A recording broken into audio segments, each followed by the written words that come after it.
Selection પ્રોસેસનો મુખ્ય હેતુ શું છે? યોગ્ય ઉમેદવારને યોગ્ય નોકરી માટે પસંદ કરવો. સિલેક્શન પ્રોસેસની શરૂઆત કઈ સાથે થાય છે? Screening of the application. Recruitment અને સિલેક્શન વચ્ચે શું તફાવત છે? રિક્રુટમેન્ટ ઉમેદવારને આકર્ષવો છે, સિલેક્શન યોગ્ય ઉમેદવારને પસંદ કરવો.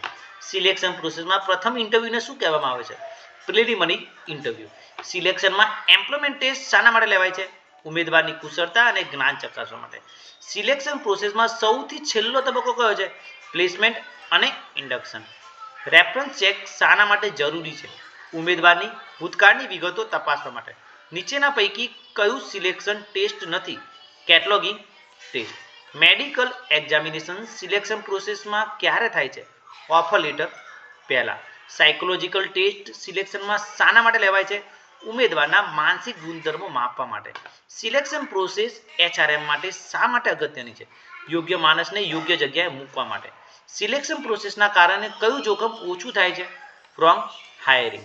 સિલેક્શનમાં ઇન્ડક્શનનો અર્થ શું છે? નવા કર્મચારી સાથે સંસ્થા સાથે પરિચિત કરવા. સિલેક્શન પ્રોસેસનું આઉટકમ શું છે? શ્રેષ્ઠ ઉમેદવારોની પસંદગી.